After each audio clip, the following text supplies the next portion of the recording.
Thank you for downloading this Brum Radio podcast. For more podcasts, visit brumradio.com. And now, for your listening pleasure, it's the Brum Picture Show, brought to you by Brum Radio. Hello and welcome to the Brum Picture Show, the weekly film show brought to you by Birmingham-based community cinema collective Screen B14. On this week's show, to celebrate the release of the 10th film in the over 50-year-old franchise Planet of the Apes, we're going to be talking about sci-fi franchises. We'll be discussing what we consider to be the most consistently good franchises in the sci-fi world, but also discussing hard-hitting questions such as, what is a franchise? What is sci-fi? And does the very existence of franchises represent the death of originality and creativity in popular culture? And are we all doomed to just consume an endless cycle of recycled media until we're all dead? Yes. Cool.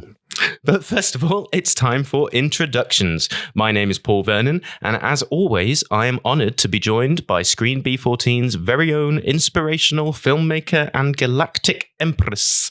Thanks. Sorry. You're the giant slug monster. Nadine O'Mahony. How's it going, Nadine? Cosmic. Nice. Glad to hear it, Nadine. Thank you for joining us once again. Now, those who listened last week will be shocked to hear that this week we are joined by Rory Rawson, who, despite sending us an abuse-filled letter last week explaining why he'd never come on this show again, has had a change of heart and realised that apes together are strong. So, Rory, what are you doing back? Yeah, what happened? I just want to apologise for that moment of weakness. Mm-hmm. I didn't mean to call you all of those names. Yeah, and I didn't mean to bring your family into it either. But we make mistakes. Yeah. And sometimes that mistake is not leaving the email on draft. Yeah. Nevertheless, you are the comedy backbone of this show, so I suppose we're glad to have you back. Thanks. Oh, dear. Well, first of all, as always, it is time for the news section. So anything caught your eye, Nadine, in the news? Yes, indeed. Ooh. And something that ties into this week's theme. Oh, interesting. I'm intrigued. Now, there are rumours, mind, no confirmation on this, Go on. that the granddaddy of Star Wars himself, George Lucas, may be returning to the franchise. Really? Yeah. In a recent interview, Roger Christian, who won an Academy Award for his work as a set director on Star Wars A New Hope, and also worked as a second unit director on Return of the Jedi and Phantom Menace, says that George is in talks. He says, I think he's coming back. I'm pretty sure now that he's doing a series. He told the YouTuber Star Wars Theory, I think they're now bringing him into the fold, from what I hear. There's a Star Wars live-action series coming. Tenuous. Yeah. I question the validity of this. This is one of his close buds. He's looking for another job. That's what he's doing.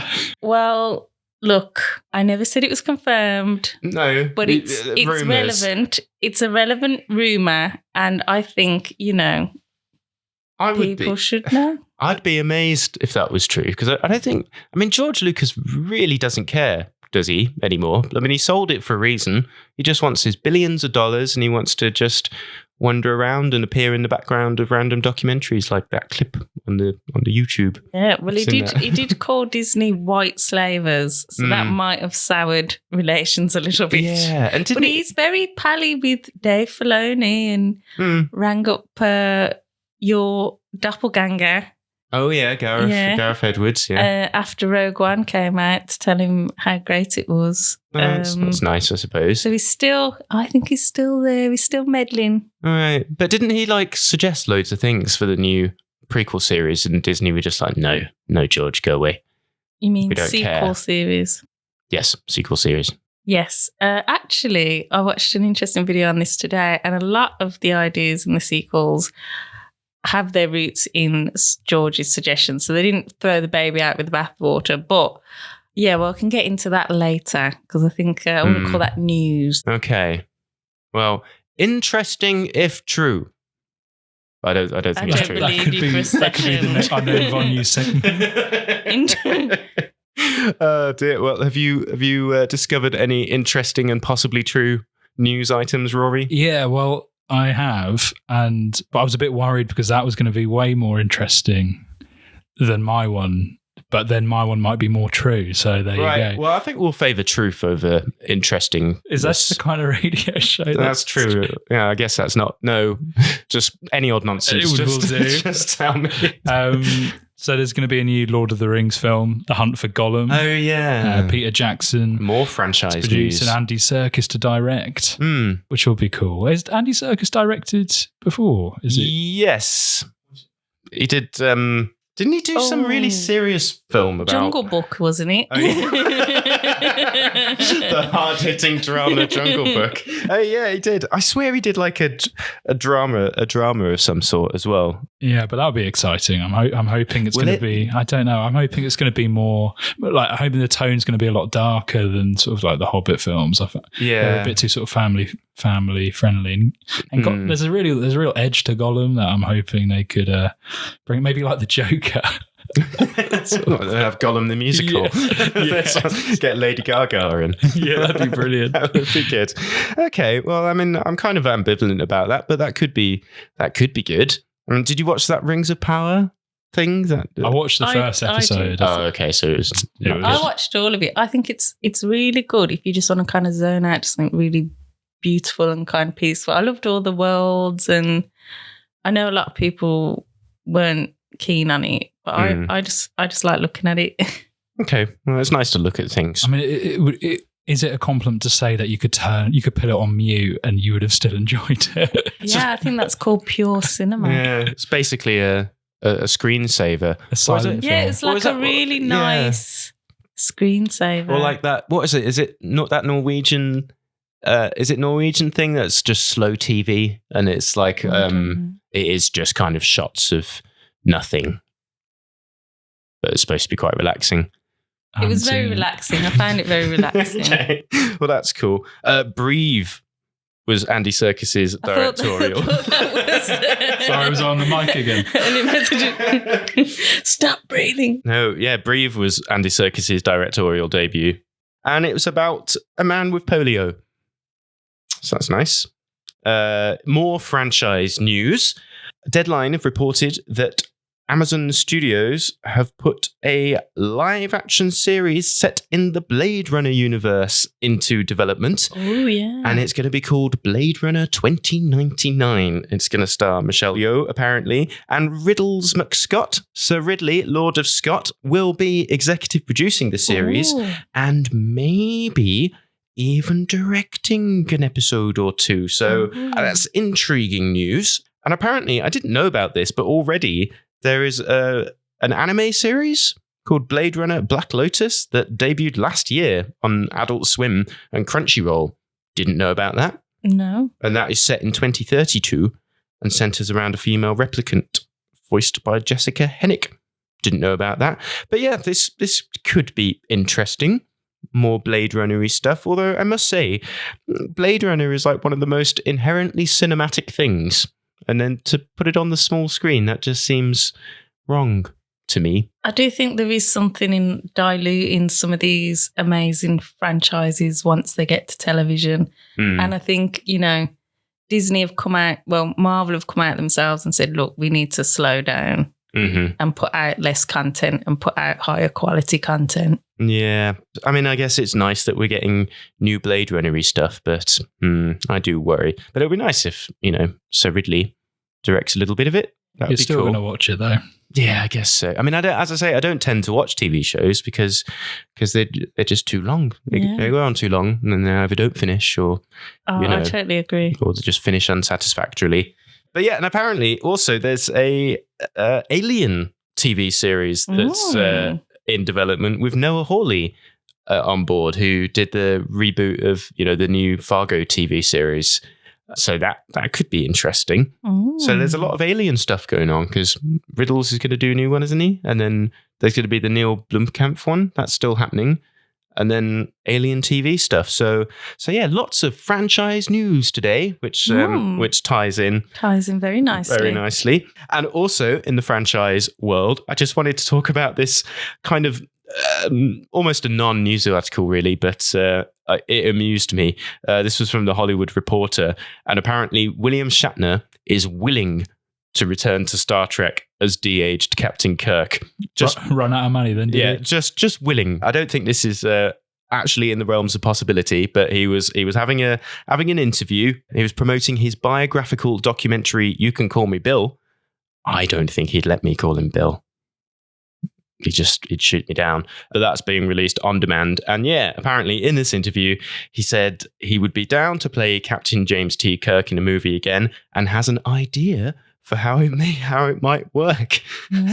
So apparently he's learnt about de-aging technology. Someone's told William Shatner about de-aging technology. He was very excited about this. It takes years off your face. So then in a film, you can look 10, 20, 30, 50 years younger than you are. So that's cool. Well, if anyone doesn't need to be de-aged, it's William Shatner because he looks half his age already. I know, 93-year-old man. He's looking, My problem with that is that is an opportunity for so many young actors who haven't made it, who would do anything for that. Well, exactly. Like Chris Pine. And then he is, I guess I have to. So I'm willing to do that. Yeah. Poor Chris Pine. But it sounds like Bill's very exciting about it. And he's apparently he mused that Kirk's body and brain, because obviously he was killed off in Star Trek Generations. Spoilers. But he suggested that Kirk's body and brain might have been frozen for posterity and that then he could be revived years later. So we've got Captain Kirk's brain frozen here, he mused. It's genius, isn't it? Yeah. The old frozen brain. Exactly. Let's see if we can bring back a little bit of this, a little salt, a little pepper in his hair. Oh, look at that. Here comes Captain Kirk. He said this. Did he? So, yeah, he said that. That is a quote. Okay. So that is Bill Shatner's idea for bringing back Captain Kirk. Yeah, I think he needs to retire. Oh, bless him. Sticks are watching it, mate. Oh, I'd like him to just carry on doing interviews and just saying absurd things. Yeah. That's what I'd like. Have his own podcast. Yeah. Probably does. So that was a bit of non-news. Like a bit of non-news. That's just something that's not going to happen. I guess we should probably move on, shouldn't we? Maybe. Or do you want to hear about AI Putin? You don't want to hear about AI Putin? Go on then. They're making an AI film with Putin. What's it about? Putin. Ah. Well, no, apparently it's a drama from Polish director Besalil, also now known as Patrick Vega, and he's going to recreate Russian leader Vladimir Putin using AI that was developed in-house with his own technology company, creating what the director terms the first deepfake feature film. And it's going to have Putin apparently shivering in soiled diapers, humiliating his ex-wife, and then cold-heartedly ordering bombings and political assassinations. Ah. So it's a pro-Putin movie then? If you got the power to do that, I would get Putin starring in like Big Mama's House or something. Big Putin's house. I'd like that. Yeah. That'd be good. So yeah, anyway, that's the thing. Deep fake. It's a thing that exists. A thing that exists.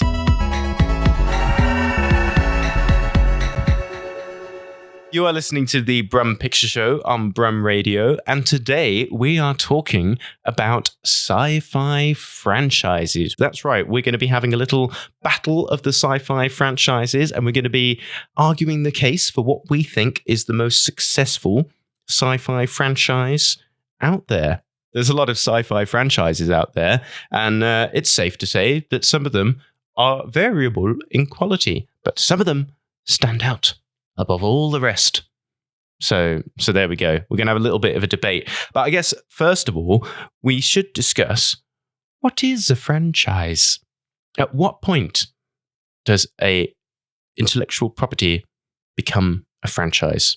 Any thoughts, guys? Well, I think if it's just 3 films, then it's a trilogy, isn't it? Mm-hmm. I wouldn't call that a franchise. I would argue that as well. I would say anything over 3, Mm-hmm. you're getting into franchise territory. And getting into franchise territory. Yeah, what do you think, Rory? I think if it's got a roller coaster named after it, then it's a franchise. Well, that is an interesting point, because I think also a lot of it is to do with the brand. So that's the point. Hence, yeah, exactly. Hence the name franchise. It is about a marketable brand. And you could argue that there's certain things that became franchises without even having a sequel. So like E.T., there's only one E.T. film, but you could argue that it's a franchise and that it spawned, computer games and a heck of a lot of merchandise and, lunch boxes and stuff. That BT advert. Exactly. Which I conceived myself as a child. Because I thought... What? No, because it was so obvious. E.T. phone home. Oh, okay. And it's like, that's one letter away from BT phone home. Like, why? Yeah. Why isn't this a thing? And then 20 years later it was, and I was like, that was my idea. People are always stealing your ideas, aren't they? It's terrible. No. Outrageous. So maybe sequels aren't necessary, but for me, I'd definitely say, for me, a true franchise, it's got to have at least 3 sequels, possibly a reboot or multiple reboots, and it also should have diversified across different media. So maybe it's branched out into a TV series or, a computer game or comics or whatever. So like things like, Jurassic Park, that is undoubtedly a franchise because it's been through the whole reboot thing. It's been through, it's got computer games. Don't know if there's a Jurassic Park TV show. The Matrix, even though for a while it was just a trilogy, it also spawned the Animatrix and various other things. And a reboot now. Indeed. But then there's things like some people on the internet have said that the Three Colors trilogy is a franchise. No. And I said, no. That is just a trilogy. And similarly with the Before trilogy by Richard Linklater, that is on a list of franchises, and I reject that. Have you not been on the Before Midnight roller coaster? It's depressing. Yeah, that's the thing. Yeah, there's not many Before Midnight lunch boxes out there, or it's not looking hard enough, Paul. Godzilla franchise. Okay. 38 films. Various iterations. Is that the biggest franchise? There is one that had 138 entries, but I can't remember the name of it. It was Bond's a franchise. Bond's definitely a franchise, but not sci-fi. Well, Moonraker. Oh, wow. Moonraker is sci-fi. A lot of lasers and things. That's isn't true. Is Bond sci-fi? Yeah. What is sci-fi? What is sci-fi? Well, that is another question. That's another question. We've answered what a franchise is. Well, have we? But yeah, what is sci-fi? Was Pirates of the Caribbean a sci-fi? I don't think so. Or is that fantasy? I'd say that was That would be straight fantasy. Straight fantasy. Yeah. What about science fantasy? Mm. Because when does something cease to be science fiction and become a science fantasy? Can it be both at the same time? Yeah, that is a... Because what happens if Captain Jack Sparrow went... Into space. Into space. Yeah, and he went, oh, by the way, I'm actually from Earth, right at the end of the film. I would pay to see that, to be fair. Sparrow in space. Yeah. But yeah, I guess we're just kind of arguing semantics here. But I guess, for me, sci-fi has just got to have some, science and technology and stuff. And it's got to have some fiction in it as well. Yeah, definitely some fiction. So, yeah. So I think that's covers all the bases then, doesn't it? Yeah, there you go. What are because I guess the biggest franchise right now is the Marvel cinematic thing. Well, yes, but that's another thing. Is that sci-fi? Because it seems like superheroes have become a whole thing in themselves. I'd say they're their own genre in themselves. But yeah, the Marvel things are interesting because in a way, we've had a proliferation of extended universes. So is that just a mega franchise with a franchise within a franchise? So would you call the Iron Man franchise its own franchise, and that is part of the Marvel universe, or is Marvel a franchise? Is there any meaning to this conversation? Is there any point in discussion? Looking at a fractal or something. I think a franchise for me is the marketization of what was once a good idea. Oh, I think Rory's won the day with that one. And that's all it is. Yeah. Yeah, so the more Hollywood's there to make the money out of it, and the more they wring the money out of it, the more it becomes a franchise. Yeah, I guess so. Is Rambo a franchise? Yes. Or Rocky? Yes. Rocky? Yes. Rocky certainly, because that's got Creed. Not Sci-Fi, yeah. although Rocky... Is it Rocky 3, the one with the Rocky robot? in space. He's got a robot, hasn't he? Oh my God. Yeah, he's got a robot in Rocky 3 or something. Sci-Fi, then. So there you go. He's got a talking robot. Wow. There you go. That's So, something, yeah, Rocky's that's something sci-fi. I didn't expect to learn today, that There we Rocky go. is a sci-fi franchise. So that's what sci-fi is. It's got to have a robot in it. Yeah. There we go. Or a spaceship. Or a spaceship. Or both. Anyway, this has been a very meandering discussion. I suppose we should probably move on. Well, I believe Nadine is going to go first to talk about her sci-fi franchise of choice. Well, I think I'm going to drop the mic on this, because once I tell you about my franchise, I don't think there's any point in discussing any further, quite frankly. We'll be the judge of that, I think. Because obviously I've picked Star Wars, the greatest sci-fi franchise of all. This film changed the game. This film practically invented the franchise. It certainly invented the merchandise boom that we have now, where basically you come up with the toys first and the films second. George Lucas was negotiating a deal for his Star Wars movie, and they gave him the merchandising rights that weren't really much in them days. The studio wasn't too bothered, and he was like, I'm going to milk this for every penny it's worth. And he made an empire.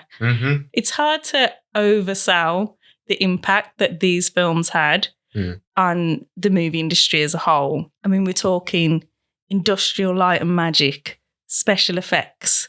Star Wars had more special effects in that movie than any other film had previously. For good or ill, we can thank it for the proliferation of special effects movies that we have today.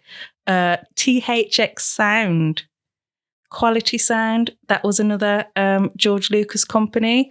Lucasfilm, which brought us Indiana Jones. That franchise, we're talking Pixar, was originally a George Lucas company that he sold off to Steve Jobs. It just goes on. And he really did change the game. I mean, he really built his own empire, the Skywalker Ranch, outside of Hollywood, outside of the Hollywood system, more or less. And it was just such a huge phenomena. No one was expecting it to be as big as it was. People were literally queuing up around the blocks. It was a blockbuster. And now we're, 9 movies deep, and how many TV series, and how many video games, and how many books and expanded universes. And it's even more than 9 movies, isn't it? It's like 11, isn't it? Yeah, 11 movies. If you're counting all of them. So that so it's 11 movies deep now. Well, to be fair, I don't count any of the Disney ones because they're not canon. I'm just going to concentrate on the good ones. And the slightly less good ones. And all the Disney ones. Apart from Rogue One. We'll keep that. Okay. We'll keep that in. Is that canon? Yeah. But the rest of them aren't. I'm not sure you can do that, really. Yeah, I can. I've done it. So what do you think of The Last Jedi? What's the best bit in The Last Jedi, Nadine? What? I've not seen it. Yeah. Doesn't exist. So you're making a case for a franchise. It doesn't exist because I haven't seen it. So here to argue the most consistently good franchise, you've not even seen all of the films within said franchise. On purpose. It's a matter of principle. My favourite bit was when Princess Leia flew back out of space. See, you've got to watch it for absurd moments like that. Because everyone in the cinema went, no. That was quite silly. Yeah. No. So we're just going to skip over them. All right. Because I have nothing to say about those films. Okay. I really like Last Jedi. I think it's ridiculous. And I think that's you would why I like it. You'd like a hot mess. I do. But, that's the original trilogy. Originally, George Lucas only wanted to direct the first Star Wars movie. He had such a terrible time making it. He had asthma. I think the crew were bullying him. He does seem quite bullyable, doesn't he? As a director. Look at this wheezy man over here. Throw some more dust his way. So that's why he didn't come back to do Empire and Return of the Jedi. And he was busy, creating his empire. But he returned for the prequels. Now, there's a lot of hate about the prequels, especially from a certain generation. They said these films killed my childhood and all of that. But they were the most anticipated films of all time at that point. I mean, nothing could have lived up to 30 years of hype. You had people going to the cinema just to see the trailer, then leaving, queuing up at midnight just to buy toys before the film even came out. It was the biggest merchandise campaign in cinema history. It wasn't going to please everyone. And Star Wars fans have been labelled as the most toxic fans of all. Yes, so you're not going to please all the people all of the time. So you've got people who love the original trilogy. You've got the younglings that grew up with the prequels that think they're really cool. And why did Anakin kill all the younglings? Oh, you have to watch the films to find out. Sorry. Derailing you. Well, you know what? I love the fan theories as well. And this is the amazing thing because Star Wars do actually listen to the fans for good or ill. There's a Star Wars fan theory that Jar Jar was a Sith Lord. Because there are interviews with George Lucas that says Jar Jar is the key to all this. And then because of sort of a negative reaction to the character, his role was sort of downplayed in the other movies. While they're bringing out a Lego Star Wars film now with a Darth Jar Jar. So all the people who wanted to see Darth Jar Jar, now you're getting what you want. Are you happy now? Are you happy now? No, I'm excited. I was like, oh, that sounds cool. And, I haven't seen all of the new trilogy purposefully, but I've heard rumours about George Lucas's original plans, and let me tell you, they sound insane. Darth Maul as the villain, not just Darth Maul, Spider Darth Maul, robot spider Darth Maul was going to be the villain, which I'm sorry has got to be a million times better than anything that Disney has squeezed out. Was John Peters on board as a producer? Oh, sorry, I guess that's a bit of a niche joke. But John Peters basically was notorious for always wanting to put a spider in things. And he produced The Wild Wild West, and he's the reason there's a giant robot spider in there. Well, perhaps that's where he got the idea from. But I just think, doesn't that sound... That's a very good niche reference. Doesn't that sound amazing? Robot spider Darth Maul. Yeah. And some of the things that annoyed me most about the new trilogy of what I've seen of it was all of the best stuff seemed to have happened off screen. So you had Kylo Ren turning to the dark side. You had Luke Skywalker trying to set up his school for Jedi. And all of this happened. All of this was like backstory and was far more interesting, I thought, than what was going on screen. Whereas George Lucas's planned sequel trilogy would have covered that stuff. It would have covered Han and Leia's son turning to the dark side. It would have covered Luke trying to resurrect the Jedi and then failing and then turning into a moody old man, which I think, unfortunately, they skipped all of that character development. So when we came in and he was just moping about, people were like, this doesn't make sense. This isn't Luke Skywalker. He wouldn't do that. Whereas if you'd actually shown some of that story, that build up to it, it actually would have made sense from a character perspective. So I think, there was a lot of interesting things that they kind of threw out, and they seem to have kept most of the rubbish. And a lot of politics as well, I'm sure, that people, if there's anything people love about the prequel trilogy, it's the, excessive politics. But, that's the thing. Star Wars was always an anti-imperial political drama inspired by Vietnam.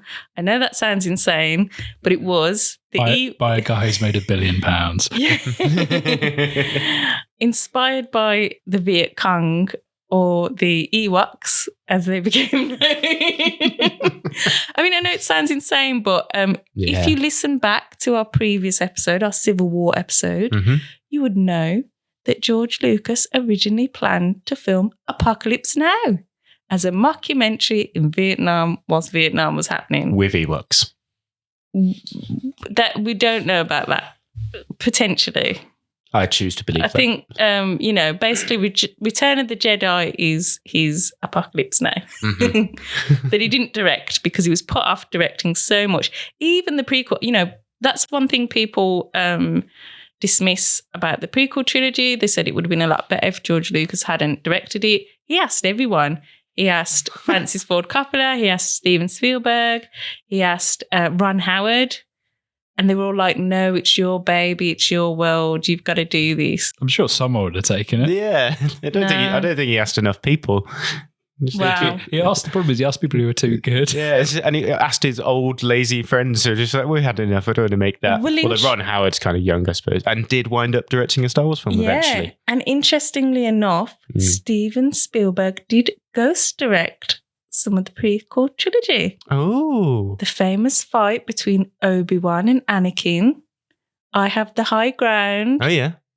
That was directed by Steven Spielberg. Oh. Fun little fact there. That is a fun little fact. Yeah. That's why that's very good, that bit. There are some great bits in it, though. There are some amazing bits. Just the only bits that Steven Spielberg did.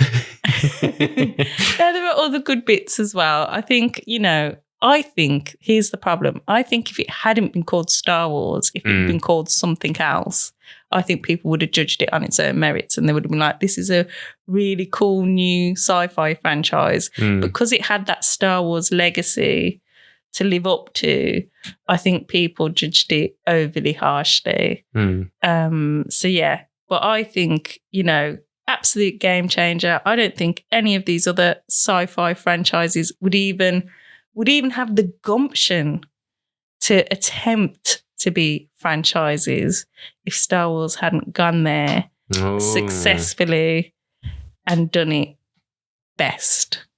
That is a bold claim. Well, I still put it to you that I'm talking about batting average here in terms of consistent quality of a franchise. And I would say Star Wars has got 2 really great films, 1 quite good film, and a bunch of mediocre films. Nonsense. Got Star Wars, Empire Strikes Back, literally the greatest film of all time. Wow.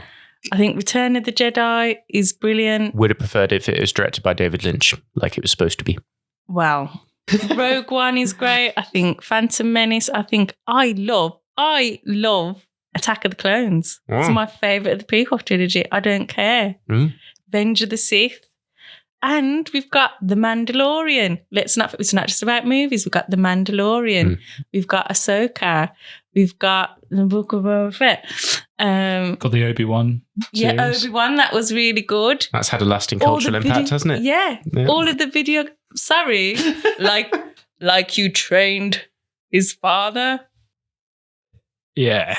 Is that a bit from... Yeah. Okay. You should have known. Everyone knows that. Everyone's doing that nowadays. That's what all the cool kids are doing. It's iconic. Interesting. Rory, what do you think about Star Wars? Really like Star Wars. Okay. Yeah. Cool. There you go. Yeah. And I grew up on the prequels, so I do really like them. Revenge of the Sith's my favourite of those films. Oh, that's a controversial opinion, isn't it? No, that's... Is it not? I think most people think Revenge of the Sith's the best of the prequels. All right, that's a normal opinion then. Yeah. That's a boring normal opinion. I know. Sorry. Not edgy like mine. So basic, Rory. But I think it's better than Empire Strikes Back. No.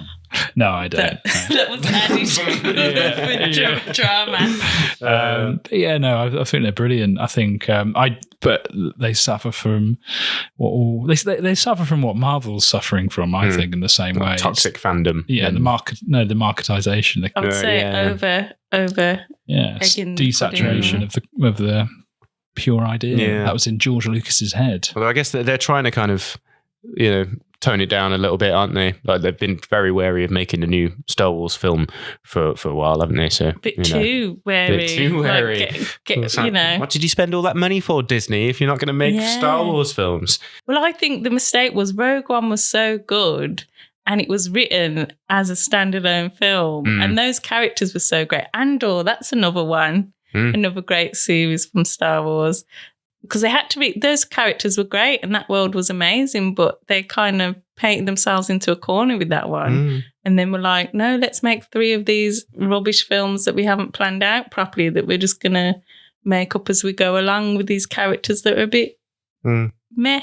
Well, there we go. Well, we should probably move on. But yes, that was Nadine's pick for best sci-fi franchise. And sci-fi. And sci-fi franchise, the lesser known Star Wars.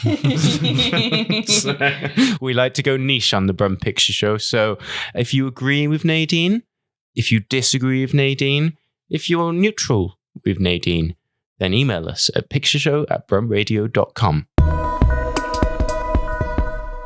You are listening to the Brum Picture Show on Brum Radio, and today we are talking about sci-fi franchises. We've been making a case for the strongest sci-fi franchises in our humble opinions. So we've just heard Nadine talking about Star Wars, and now Rory, go on. Let's do this. What are you going to talk to us about today? Back to the Future. Interesting. It is. Yeah. Yeah. It is an interesting film. Is it a franchise? Is the question. Because we were saying earlier, a trilogy is just a trilogy. But it's not a trilogy. Go on. There's 4 films. What? What? You don't know the 4? You don't know the 4th film? What? No.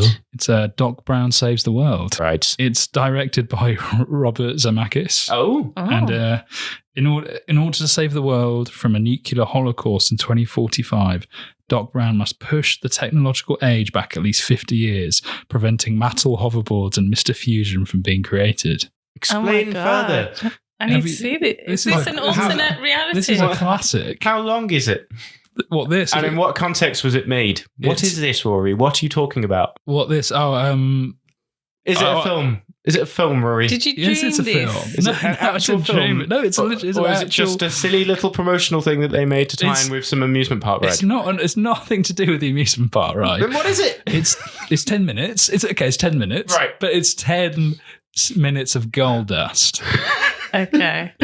And it's 10 minutes better than The Phantom Menace ever was. Oh, shots fired. I mean, there was a cartoon as well. There was a cartoon series that was series in brilliant. I think 1991 to 1992. Okay. That was amazing. Yeah, that was good. Yeah, so we got that. We got the beautiful musical. Yes, I'm intrigued by this musical. I would quite like to see it. Does the that musical is about just at the moment, right? Yeah, definitely. Yeah, it's on the West End. Does the musical just cover the first film? Could we have a franchise of musicals? Ooh. Potentially, but that's a good question, Nadine. I haven't seen it myself, but it's still canon. Yeah. Okay. Yeah, so I mean, that's the thing. You've got 3 films. For me, the first film is brilliant. Mm-hmm. It's classic, perfectly written, structurally an amazing piece of work, and really, really influential as well. The other 2 are really good fun, and for me, you have to just go in like, this is a complete mess. They've kind of taken it, they've taken everything good about the first film and jammed it in, and then just put some hoverboards in there. Yeah, and let's go back in. But it's kind of tongue in cheek, I think, as well. Really. Sure. It's an appreciation of what we did in the first film, and now we're gonna just. We're in for the ride, really. It sort of rebooted itself, didn't it? With that second one. Well, and it's sort of, that's the one that's got all the kind of futury stuff in it. 'Cause there wasn't really, they obviously don't go to the future; they go to the past. They go to 2015. Exactly. Oh my goodness! Yeah, that's mad, isn't it? Yeah. Wow. The detail in it is amazing, though. Here's a fun fact. Did you know that the entire story of the third film is told on Doc Brown's shirt in the second film? I didn't know that. Yeah. That's amazing. It's got horses on it. It's got trains on it. Mm-hmm. it tells you the whole third film on his shirt. So the detail is pretty amazing. Yeah, they're really rewatchable, I find, especially the first film, because you just, those little nuggets of, I can see what, like I remember in the opening, they've got, obviously there's loads of clocks. They've got a clock tower and they've got a little man hanging from the clock tower and stuff like that. But to go back to the question as to why, firstly, it is why it is a franchise. Okay. And why it is the best franchise. Well, yeah. So question one, the reason why it is a franchise, because and we've said franchise is the marketability of a good idea. Roller coaster. Yeah. Yeah. Lego. Yeah. Now I've done my research. Star Wars has Lego. I don't think Planet Apes has Lego. Apes must have Lego. I tried from the 5 seconds of Googling I did. I couldn't find any. I couldn't find any Lego. Well, now for me, is a franchise without Lego? So that's my first point. Is there alien Lego? There must be. There's definitely alien Lego. Is there? Definitely. Yeah, without a doubt. It's got a musical. I don't know. I haven't seen Star Wars the musical. I'm sure it's on the way. It exists. I don't think it does. It's also it's got a roller coaster, as I've said. Yep. Rise of the Planet Apes does have a roller coaster. It's in Malaysia. Oh, I didn't know about that. Right, I didn't know that. Yeah. Spoiler alert, I'm going to talk about Planet of the Apes in a bit. Yeah. By the way. It's got a video game. Yes, which I've never played. Yeah. Yeah. So it hits all those parameters to me for what is a franchise. But do you know why it is the best franchise? Well, because there's only 3 films and they're all really good. 4 films. We're not counting that. And a cartoon series. And a cartoon series. We're not counting that. The reason why it's the best franchise is because there isn't going to be another one. Oh. Yeah, so the rights to the film and the sequels are owned by Robert Zemeckis and Bob Gale, and they have said that there'll be no reboot or remake of the film, until they're dead. Or until they get quite poor and you go, actually, could probably do with that. That gravy train is not running out. And because I am someone who thinks the franchises are diluting the quality of what is an original idea by someone. And the great thing about Back to the Future is that original idea is going to live strong and free until Robert runs out of money or dies. Yeah. Which is going to happen first. It hasn't fallen short to money, to Hollywood. It's a pure franchise. No, it is amazing that, and I do agree with you there, because we are very lucky that there hasn't been another Back to the Future film ruining. Tom Holland. Yeah. Oh, it would be Tom Holland, wouldn't it? That's what people are saying. They did an AI trailer. Oh, really? Or so much so that I went, no, that's not coming out, is it? I had to do my research because I was about to do a whole thing of Back to the Future. Yeah. Oh my goodness. I have to say, you have thrown a spanner in the works there, because I do genuinely love Back to the Future. Yeah. Like, I went to see the second one on Future Day. I dressed up like his mum. I had my own little corsage. I took my daughter. We didn't win the hoverboard. Oh. But, I'd say in a way, Rory, you've cheated here, because you've given the label franchise to something that is questionably a franchise, but you've argued a point well to the point that we can't actually disagree with you. I was scrambling at the start of this episode. No. To be fair, if there's a TV show, if there's a musical, the fourth film, I do not accept that as a fourth film. That is just a strange anomaly that I would like to know more details about. You were still very cagey about the context of that and why it exists. It exists as a pure form of art. Okay. I think it got into Cannes. Right. Okay.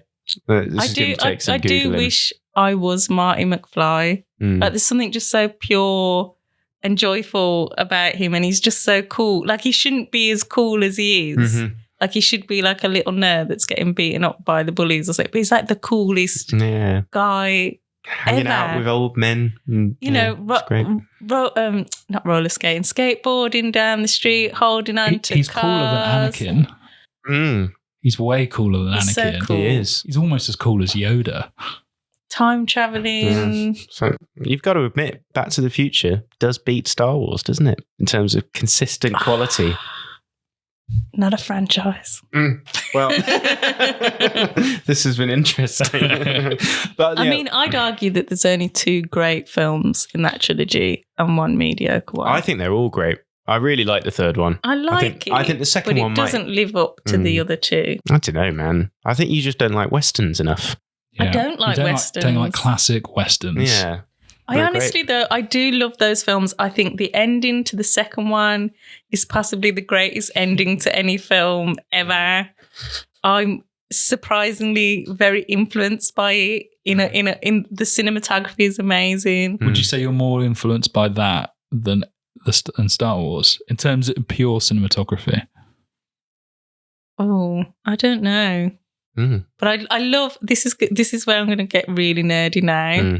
But they use the Z-axis a lot in Back to the Future, which is basically running to and away from the camera. And it gives a sense of depth, and it's really amazing. And I haven't seen it done that much in any other films that I can think of. And I really appreciate that. That's something that I think has been quite influential on me. Best use of the Z-axis in all franchises. What film has the best use of the X-axis? If you know, then write into pictureshow@brumradio.com. Very good. We should probably move on, but yeah, sneaky choice, Rory. Because Back to the Future, stone cold classics, all of them, I'd say. But yeah, got to check out this 4th one of which you speak. I will now introduce my argument for strongest franchise, and that is the Planet of the Apes. And I put it to you that it is, other than Back to the Future, the most consistently good sci-fi franchise. And indeed, it is arguably one of the first true franchises. This is 9 years before Star Wars, and it also spawned merchandise and 5 original films, TV series, novelizations, comics, computer games, 1 failed reboot, and then a successful reboot series. So yeah, and that all started in 1968. So kind of beat Star Wars there with its merch and whatnot and cultural impact and legacy. How many of them are actually any good?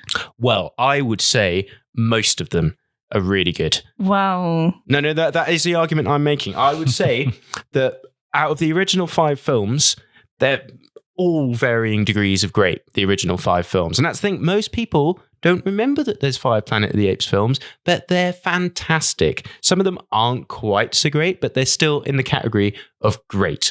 So I don't believe you. Well, I believe me. I believe me. So of course, starts out 1968, Planet of the Apes. It's brilliant. It kind of reminds me of a Twilight Zone episode, and that makes sense because it was co-written by Twilight Zone creator Rod Serling.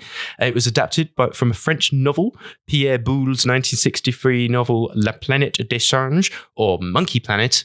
And I wonder how successful the franchise would have been if they'd gone with that as the title. 10 times more successful, I believe. But yeah, and it features an absolutely unhinged performance from Charlton Heston, who at no point delivers a line like a normal human being, just snarling throughout the whole thing. And yeah, he's one of a group of astronauts who, after a 2,000-year hypersleep, find themselves on a planet occupied by apes. Hence the name. But yeah, so the original one obviously has one of the most famous twist endings of all time. And even if you haven't seen it, I think everyone knows how it ends. So in terms of like cultural impact and legacy, I'm not sure, many things come close to that even. I think Star Wars. No, I don't know. But cultural impact, come on. Not everyone knows how Star Wars ends. Everyone knows how Planet of the Apes ends. In fact, I wonder, who was the last person to watch Planet of the Apes and not know how it ends? Is that a bigger twist than I Am Your Father? Exactly. I'd say yes. It is. I respectfully disagree. But yes, the point is, the original film, stone cold classic. And of course, it's given us Planet of the Apes, the musical, in The Simpsons. And that's, if it's made its way into The Simpsons, I think The Simpsons has actually had has a lot of responsibility for kind of keeping the apes legacy alive and making it such a cultural phenomenon. I'm starting to think you don't like films, you just like The Simpsons. I do think it's my favourite musical of all time. Yeah. The Planet of the Apes Simpsons musical. So yeah, the first one's great, but then people forget about the other original Planet of the Apes films, they are excellent and various levels of unhinged. So we've got the first sequel, 1970. And all of these, by the way, come out in a 5-year period. So this is back when they used to just smash out sequels. It was just like they didn't even wait. It was just like, right, that made some money. Get the new one made as quickly as possible. And they make less and less money as the years go by. And then they give up. But that's a marker of quality, isn't it? It is. In the speed of which this was the 70s. Turned it out. This is the 70s, man. But yeah, so 1970, we got Beneath the Planet of the Apes. It had a mixed reception at the time, but it's mad and it's really fun. So Charlton Heston, he comes back, but in a very minor role, and he disappears off a cliff at the beginning of the film and then doesn't turn up again until much later. And apparently he only agreed to be in the film if his character was killed off, much like Harrison Ford in Star Wars. But he also demanded that his fee was donated to charity, which is nice. Although, to be fair, that charity was probably the NRA. Oh, wow. Shame. And this one, it takes things... Not Save the Apes. No, it's not Save the Apes. Shoot the apes. But yeah, it takes things even further than the original. So it introduces us to a telepathic race of humans who worship an ancient nuclear bomb. What? Yeah, exactly. And then it ends with Charlton Heston destroying the whole world. He blows up the world. He blew up the world. What more? Well, how did we come back for the third one? Well, exactly. So that's what I think, again, makes this franchise so great, because they wrote themselves into a corner and they were like, hang on, people like the apes. We got to make more ape films. So what they did is they sent the apes back to 20th century United States of America. So yeah, man. And it's just really funny because, you got the apes, but they're in the modern day. Brilliant. And then what happened? Well, we've met the apes. Yeah. We've blown up the planet. The apes come back in time. Yeah. How did they fill up those apes other in two? space? Well, then, so Cornelius and Zira from the first Planet of the Apes films, they're the ones who travel back to Earth. They wind up having a child who can speak, and then that starts the evolution of the speaking apes. So then the next film basically is about slavery, pretty much. So that's nice. Fun. Yes, it's fun. But yeah, so their baby, I won't give away the ending of Escape from the Planet of the Apes, but the point is the baby survives and then he winds up being raised in a circus. Oh. Okay, mankind at this point has started enslaving apes after a virus wiped out cats and dogs, obviously. So they were like, well, we've got no cats and dogs, better enslave some apes. Okay. That's obviously what you do. and then what happened? And then, so basically their son, Caesar, who you might remember if you've seen the reboot Planet of the Apes films, is the main protagonist in that. So Caesar basically becomes the leader of the apes, and then starts, Ape wars. Starts some kind of ape wars, and then eventually we get to Battle for the Planet of the Apes, which is essentially about a civil war amongst the apes. And then Caesar comes to realize that the apes are really no different to the humans. So yeah, 5 epic films, and they're all just bonkers and very 70s and very good. All the rest of them, all the other rubbish ones. Well, no. You see, admittedly, Tim Burton's reimagining, and by the way, that was one of the first. In fact, that was the first time that the remake started being called a reimagining or a reboot or whatever you want to call it. It is fair to say that it was possibly one of the most universally maligned films of all time. Okay, so we're gonna. So that's just one, but that's just one. That's just one that we don't. One? Okay, but do you not want to hear how at one point Peter Jackson and Sam Raimi and Oliver Stone and James Cameron and Ridley Scott and Michael Bay were all lined up to direct the remake of Planet of the Apes all together? They all said no. They all said no for a reason. Yeah. But anyway, so yeah, let's forget about that one. But then we get to 2011, and then we have Rise of the Planet of the Apes with James Franco and John Lithgow and Andy Serkis. And it's really good. And I'd say that reboot trilogy is fantastic because, it gets the themes right. Because obviously, Planet of the Apes, it's always about kind of really weighty moral issues, and it's always kind of exploring, Is it? Yeah, it's about politics, it's about slavery, it's about religion, it's about gun control, it's about all these fascinating things, and it kind of reminds me of Star Trek in a way, that like the Planet of the Apes films, because they're on the surface a kind of actiony kind of thing, but deep down they're about philosophy and they're about ethics and they're about morality, and it's things that you care deeply about. Yes, very much so. And that's the thing. Like, I love the earlier ones because it's kind of turned into a proper action franchise or whatever, but it's mostly apes standing around and talking about stuff and debating, issues. That is what people want. But yeah, I think the reboot trilogy is really strong. I mean, they could have just made it stupid action films, and I think they're really well done, and I just think they're all great. So I'd put it to you that as a franchise, it's only really the Tim Burton one that isn't good, and then the rest are all varying degrees of good. I just don't think I can trust your taste, Paul. Oh. No. That's Can you say it's had the saddening. same kind of cultural impact as Star Wars? Yeah, because everyone loves apes. Everyone knows about apes. Apes have so we're confusing apes, the animal, to the film. Apes have a big culture. Everyone loves apes. I'm not disputing that. Everyone loves Planet of the Apes too. I put it to you, and and the Kingdom of the Planet of the Apes, the new one, is open to very good figures indeed. So people clearly have an appetite for apes, and as I say, just in terms of consistent quality, because I'd say there's a lot of people out there like, fed up of Star Wars. No one's fed up of apes. I am. I'd also say the last. I agree that the last. Is it 3 films? Is it? Yeah. The first one was really good, and I enjoyed the second one.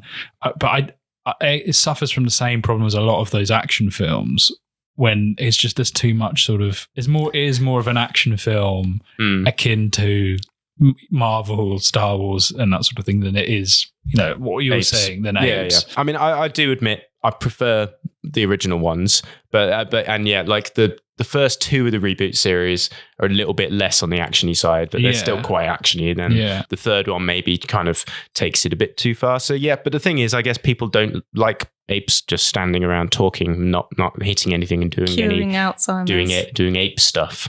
So yeah.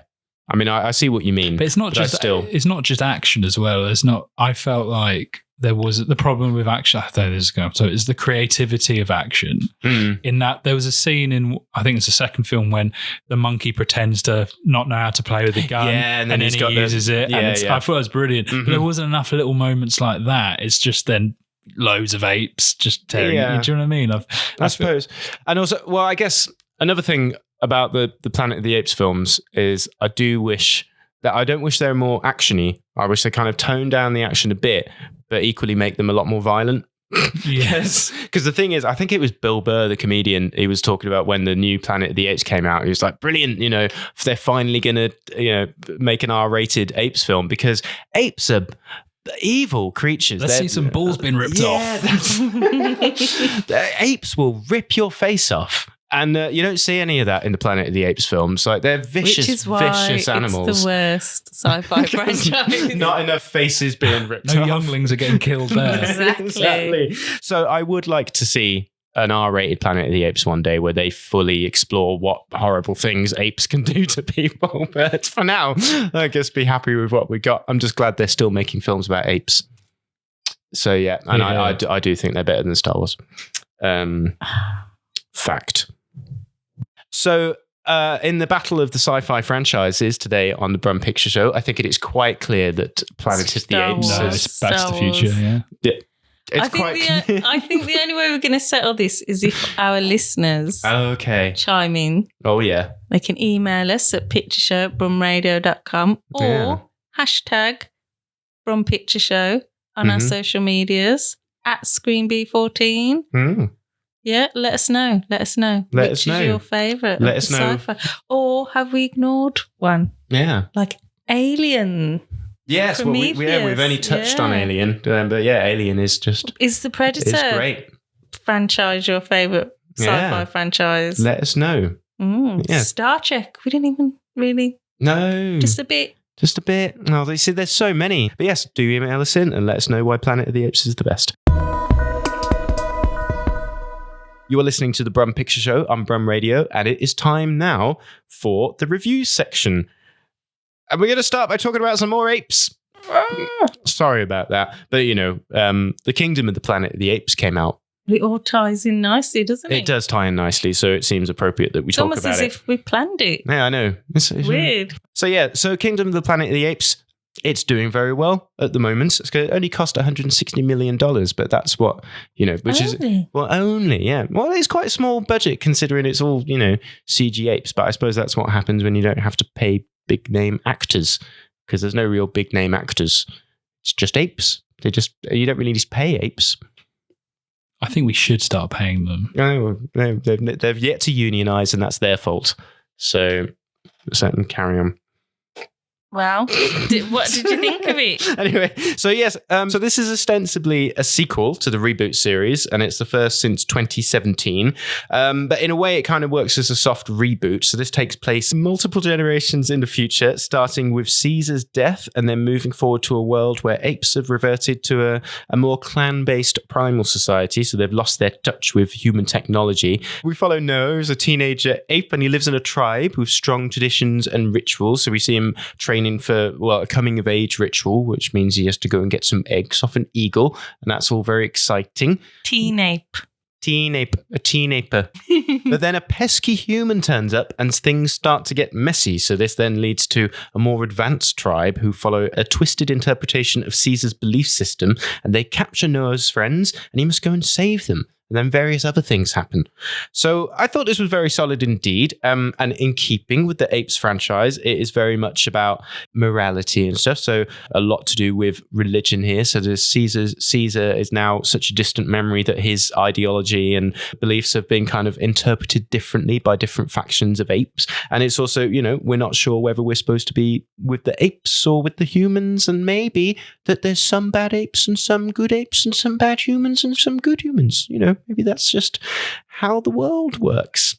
So yes, lots of Planet of the Apes stuff, which is good from a Planet of the Apes film. And compared to the last Planet of the Apes film, it is a little bit lighter on the action, which I quite like. So the actionification of the franchise is something I'm not a massive fan of, but there's a lot more, apes talking about stuff here, which is good. And I also I really liked the world building within it, because it reminds me of, have you ever seen that documentary Life After People? Okay. No, sorry. It's fine. It's a documentary about life after people. Yeah. And it gets, you see all like how nature overcomes the skyscrapers, and you wind up with cats living in skyscrapers and stuff. There's no cats in this, but there's apes. What happened to the cats? Well, they were just in this documentary, but for some reason, in this documentary, Life After People, the cats decide that we're gonna take over the skyscrapers. Are there any other animals? Just mainly cats in the skyscrapers. They seem to have monopolized the skyscrapers. So, what about in Planet of the Apes, other than apes? That is a good point. There's horses. So yes. Why do they keep horses? They ride them. Apes on horses. What about elephants? I mean, I guess, they could have gotten some from the zoo, because it's set like in San Francisco. Oh, okay. But I'm sure there's a few elephants in San Francisco, but then I guess it'd just be like the chief ape gets the elephant. But yeah, anyway, so I love the world building, all that kind of stuff. I will say the story is a little bit messy, and there's kind of like the driving force of what the story actually is that kind of shifts a few times. At first, he's got to go and get his friends, and then it's just like, there's other things happening, and it is a little bit sillier than perhaps the previous ones in the reboot franchise, and some of it doesn't make a massive amount of sense, but solid entertainment. And if you want to see some apes doing some ape stuff for a while, then this is the film for you. Don't go to the zoo. No. Watch this film. This is safer. And it's way more entertaining. Yeah, it's much safer to watch apes on the screen than in real life. Yeah, exactly. Because honestly, if someone was like, do you want to hang out with a chimpanzee? I'd be like, no, thank you. What if it was a really cute one? Then I'd be even more worried. Oh, God, it's the cute ones that want to rip your face off. It's true. It's true. And also it can get a little bit, because this is very ape focused. As I say, there's only a couple of human characters and they don't really have that many spoken lines, and so it can get a little bit tiring listening to apes speak for the entire film, because basically they speak in this kind of, the apes seem to have lost the use of basic, even though they've picked up the English language, they seem to have lost a lot of basic grammar, so they just kind of speak into each other in kind of like caveman talk, and that can get a little bit weary after 2 hours. But still, it's a strong entrance in the series, and even if it doesn't quite work so well as the reboot trilogy, I think it still cements Planet of the Apes' place in top sci-fi franchises indisputably. And I'm also very intrigued to see where they're going to go now, because apparently they plan to make another 5 films. So they plan to do 9 films in this reboot. That's ambitious, isn't it? It is, and I think it's always over milking. Yeah, and I think it's always such a mistake to announce things like that, because they always do this. We're going to do 5. Exactly. The Ape cinematic universe. Yeah, the Ape cinematic universe. And like when they try to do the with the reboot of The Mummy, they were like, yes, this is the dark universe. We're going to do the Wolfman. We're going to do this, and then we're going to do that. And then no one likes it. They're just like, is it going to be? Will you not like the franchise when King Kong becomes part of it? Is that when it's going to be too late for That'll you? be too. But then Godzilla gets involved, then Godzilla comes to in. fight the apes. I'd be on board with that. Apes versus Kong versus Godzilla. Yeah, Apes x Kong x Godzilla. Yeah. There we go. So yeah, I'm a bit worried about the prospect of another 5 of them. Like, I mean, I'd love it if they just go and remake the original 5 ones, because basically this film is like almost leading up to the original 1968 one in terms of timeline. So yeah, maybe they'll just remake the 5 original ones, and we'll get to see apes going back to old time again. Apes in the 70s. I'd like that. So anyway, apes. Go see some apes if you want to. I wonder how many times you've said apes. Apes. Also, Love Lies Bleeding. Yeah. Yeah. I saw that. Yeah. The new film from Rose Glass, director of the understated masterpiece Saint Maud. And it is safe to say this one's a little bit different. So it follows Kristen Stewart, a gym manager whose father happens to be a crime lord, played by Ed Harris with some remarkable hair. And she becomes romantically involved with a bodybuilder played by Katie O'Brien, who stops in town on her way to a bodybuilding tournament in Las Vegas.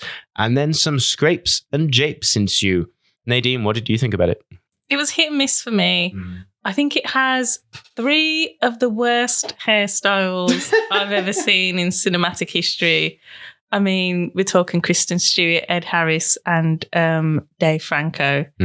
Just real crimes against hair fashion. I know it's the 80s, but I mean, come on.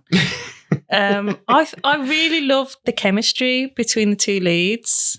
It's a love film. It's a romance between these 2 women, and you don't often see lesbian romances sort of portrayed in this way. You know, we've got this very muscular woman who's a bodybuilder, and we've got, Kristen Stewart and their relationship. And I think their chemistry is fantastic.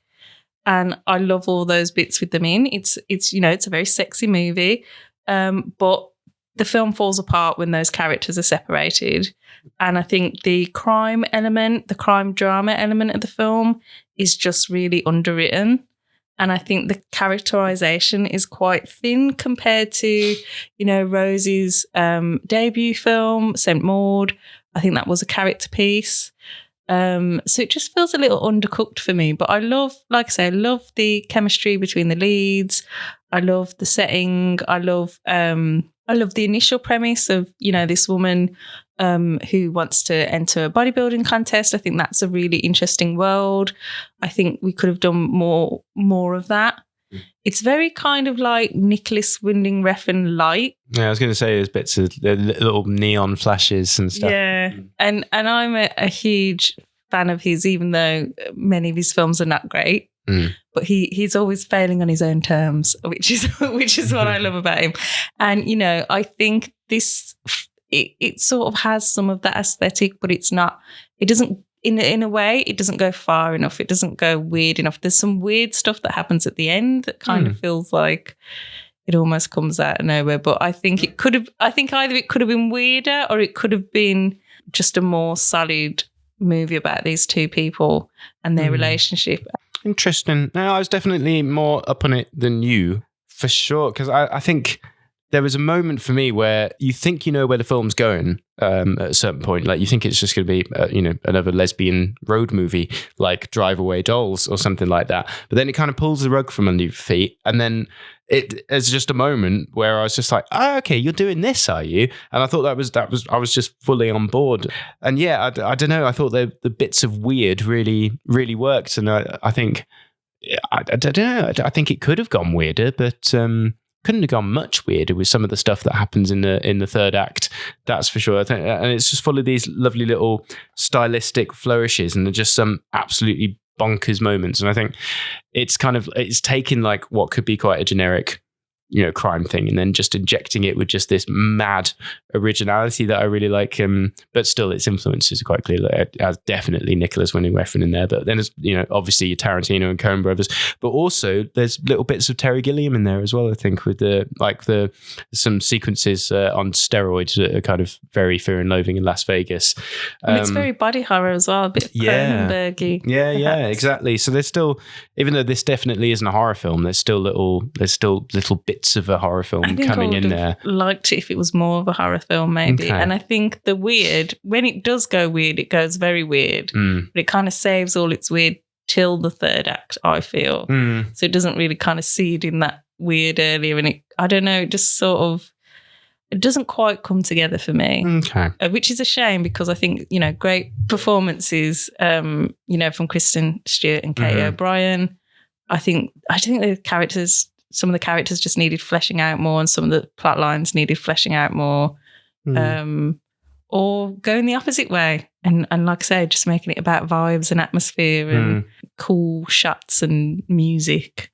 So it either had too much plot or not enough plot. Yeah, I think it was just in the mid. I think it didn't quite have, the courage of its conviction. I think it wasn't quite one thing or another. But, check it out. Yeah. Check it out, because I think it's an interesting movie, and, lots of people disagree with me. So, maybe that's very true. You'll be Camp Paul. And let us know what you think. But yeah, I really can't wait to see what Rose Glass does next, because to do this after St. Maud, it's such a very different film. So. I love St. Maud. Maybe that's part of the problem, because I was really anticipating this film. And St. Maud is just such a perfect horror film, and the cinematography is just exquisite. Like, if I could have shot any debut feature film in the last 10 years, it'd probably be St. Maud. And I think, like I said, I love character-based films, and it is very much about these characters, and it just gives them a lot to do, but not physically do, but I don't know, it's just well-written and well-rounded and interesting. And I think perhaps that's why I didn't enjoy this one as much, because it's a very different film, but I don't think it's as strong in some ways as St. Maud was. I mean, yeah, St. Maud is a classic, modern classic, and only like 80 minutes as well. So yeah, really good. So there we go. Well, that was our diverse opinions on the Brum Picture Show. Rory, have you seen any films recently? Yeah, I watched, have you heard of the film Kiss Me, Kate? Yes. Sort of the musical from 1952. I watched that. Okay, what have you got to say about that? It wasn't very good. Brilliant. If any listeners were about to watch that film this week, I wouldn't watch it. Okay. Was this part of your musical scratch off poster? Yeah, I was with my girlfriend's grandparents, so we watched that together. Oh, he liked it. Not for me. I don't think he listens to this, but it wasn't for me. Okay. Yeah. So you watched Kiss Me, Kate? Yeah. And that's it. That's it. Yeah. Okay. Well, thanks, Rory. That was very insightful. No worries. Well, that's about all we've got time for on the Brum Picture Show this week, but we've just got time for Nadine's roundup of local events. Yes, so please do check out our Midland Short Night on the 23rd of May. Some cracking films line up, so do check that out at the Cuban Embassy. And on the 10th of June, we'll be teaming up with the Mockingbird for our first ever actual cinema screening. Ooh. And we'll be showing Todd Haynes' Safe. You're not going to see that anywhere else. On the 13th of June, we'll be showing Clueless at Cow Vintage. And those tickets are available to buy now. So do check out our social medias at ScreenB14 if you want tickets to any of our events. There we go. Thanks very much, Nadine. Some exciting stuff going on indeed. Well, that's about all we've got time for this week. It is goodbye from me, Paul. It's goodbye from me, Nadine. And it's goodbye from me, Rory. Goodbye. You have been listening to The Brum Picture Show, a Screen B14 production for Brum Radio. Tune in next time for more film fun, and don't forget to email us at pictureshow@brumradio.com. Thanks for listening. Goodbye.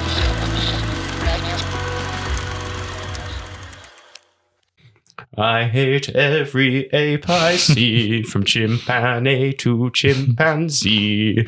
No, you'll never make a monkey out of me. Oh my god, I was wrong. It was Earth all along. Yes, you Is it a rights issue? Yes, you finally made a monkey. Anyway. Thank you for listening to this Brum Radio podcast.